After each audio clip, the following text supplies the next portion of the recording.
Coming up on today's show, a preseason preview against the Las Vegas Raiders. But first, have you subscribed to the channel? If not, make sure you hit that red sub button down below. And if you did subscribe, type Skull in the comment section. I hit up my boy, the new head coach for the Minnesota Vikings, Kevin O'Connell, and I said, you see what we're doing here on the channel? He said, yeah, I really like it. Thanks for all of your support of this football team. And he said, I'm looking at you, Vikings fans. You better subscribe to Vikings Now right now. So make the right choice. Subscribe today. Let's take a look at this preview right now.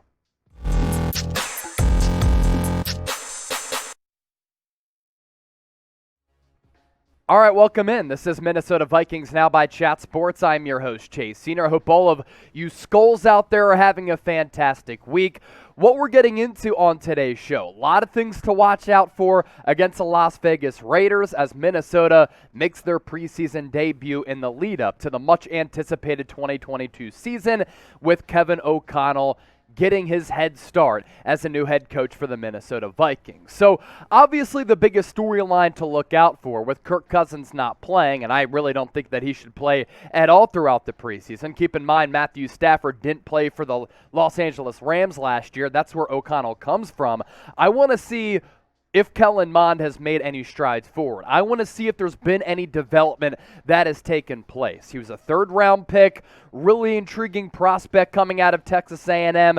A big reason for that, the athletic attributes. So we know that he's a pretty good athlete, but can he be a quality quarterback? I'm looking for the accuracy. Want to see him being pinpoint with his throws. Scrambling ability is another thing that he can do and bring to this offense once the play breaks down. And there was all that chatter about the eye-popping talent with the arm strength. Some people comparing him to Colin Kaepernick. I want to see that eye-popping talent actually translate from Texas A&M, the practice field, all the way to the game field as well. Those are the three things that I'm looking out for Kellen Mond.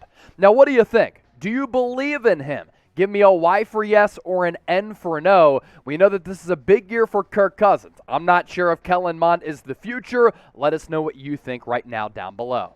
Next up, let's focus in on the offensive line. I really like how the Vikings have constructed this roster. They're set at wide receiver, Justin Jefferson, Adam Thielen. Hopefully he can stay healthy. KJ Osborne, one of the best wide receiver threes in the league. Kirk Cousins is going to have to step up. You have Dalvin Cook. I like what the Vikings have done on the defensive trenches, linebacker, young corners who have a lot of potential. Safety is set. But the offensive line is a monster question mark, especially at center with Garrett Bradbury. Now, I want to see how some of these starters play, depending on which starters do play, if they do or they don't.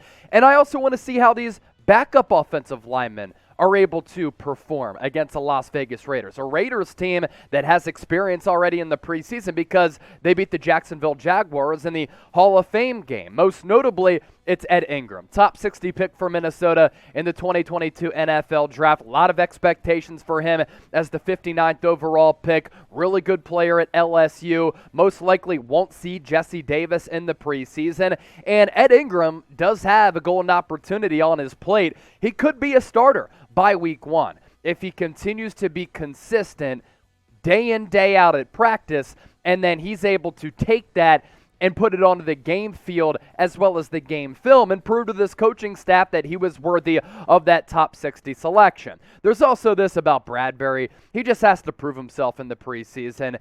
All across this offensive line, I like what the Vikings have in terms of depth and starting talent. Christian Darrisaw, he's getting compared to Trent Williams, but at that center spot, it's Garrett Bradbury, where there are huge question marks about whether he can hold up and if he's even worthy of being a long-term center in this league. At number 3, it's the battle for the last wide receiver spot. Already today, I couldn't help myself. Had to talk about Justin Jefferson, Adam Thielen, KJ Osborne. That trifecta in that wide receiver room, one of the best in the NFL from top to bottom, and I love the blend of skills. But how many wide receivers are the Vikings going to have on this 53-man roster? Could it be 5? Could it be 6? And that's why this last wide receiver spot is really intriguing for me. It really comes down to 3 players in our opinion. Amir Smith-Marset, Jalen Nailor, Tristan Jackson, all have displayed some level of ability, some late draft picks, some UDFAs, and I like how they're all pushing one another. As for Jalen Nailor, when you watch the film, when you look at some of the videos of his college days, he's a nasty and smooth route runner, and that certainly translates to the NFL level. If you get some of those little things down, that's part of the reason why Adam Thielen has been able to have a successful NFL career after he wasn't really sought after in the collegiate ranks, because he nailed down some of the little things like the footwork, like the route running,